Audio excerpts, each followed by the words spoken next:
প্রিয় বন্ধুরা আসসালামু আলাইকুম। আমি যে জায়গাটাতে হারাই আছি এই জায়গাটা হলো একটা রেলগেট। এই রেলগেটের এই জায়গাটা প্রায় সময় ভাঙ্গা থাকে, আবার এটা ডালাই দেওয়ার পরে আবার ভেঙে যায়। কিন্তু রেলওয়ের লোক কি ভাই জানকাদি, ও আচ্ছা ওরা ট্রেন আসতেছে, মহানগর আসতেছে, ওরা চলে যাচ্ছে। তো এই জায়গাটা কালকেও এদিকে আসেন, অনেক ভাঙ্গা ছিল, অনেক গোত্র ছিল, মানে একটা গাড়ি কোনোভাবে পার হওয়া সম্ভব ছিল না, এরকম বেহাল অবস্থা ছিল। তো আজকে দুইজন লেবার দিয়া এই জায়গাটা মানে বরড করা হয়েছে। রাত্রেবেলা ডালাই দেওয়া হবে না ভাই? রাত্রেবেলা ডালাই দেওয়া আপনারা হবে। যদি অবদান দেন তাহলে আমরা ডালাইটা দিয়ে দিতে পারবো। আমি ময়মনসিংহে নিয়ে সেটা 3 জন লোক দিয়ে সেটা এই জায়গায় কিছু মাটি ফেলাইছে, আর শ্রমের বিনিময়ের জন্য এর জন্য কিছু টেয়া তুলতেছে গাড়ি ড্রাইভারতে। আচ্ছা আচ্ছা, আমি শুনছি এটা নাকি আগে আরো অনেকবার অনেকবার হয়েছে, ভাঙ্গে গেছে, ওই লেলের লোক আইসে আর ভাঙ্গে ফেলায়। রেলের লোক ভাঙ্গা ফেলাই দেয়। এই জন্য মাটি দেওয়া হয়েছে, মাটি দিয়ে সেটা 2টা লেবার দিয়ে মাটি দেওয়া হয়েছে যাতে না ভাঙ্গে। তো রেলের লোক যদি আবার ভাঙ্গা ফেলা এরকম ভাবে ডালাই করলে, যদি আপনারা যদি একটু উদ্যোগ নেন, জনগণ যদি একটু আচ্ছা উদ্যোগ নেয়। প্রিয় বন্ধুরা, আমি আপনাদের মাধ্যমে রেলওয়ে কর্তৃপক্ষকে একটা মেসেজ দিতে চাই। কারণ হচ্ছে প্রত্যেকটি রাস্তা রেলগেটের মধ্যে আমি দেখছি যে সুন্দর করে রাস্তা করা আছে। এই রাস্তাটা আমি প্রায় সময় দেখছি, আমার তো বাড়ির পাশেই, আমি প্রায় সময় দেখছি এই রাস্তাটা মানে মেরামত করা হয়।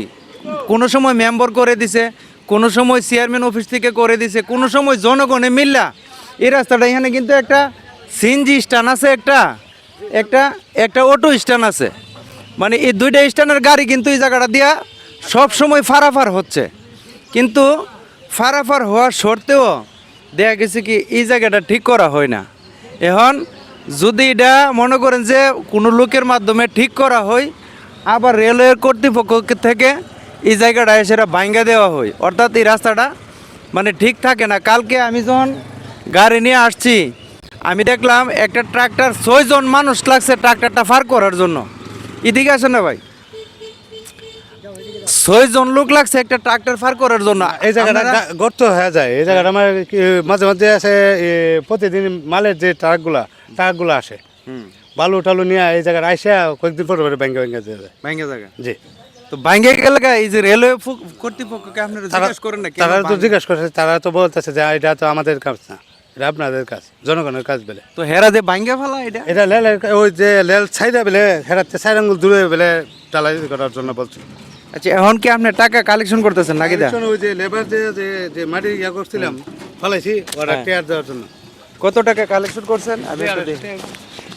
1 2 3 4 5 6 7 8 9 10 11 12 13 14 24 25 26 27 28, প্রায় 300 টাকা হয়নি এখনো, মানে 280 টাকা এ পর্যন্ত কালেকশন হয়েছে।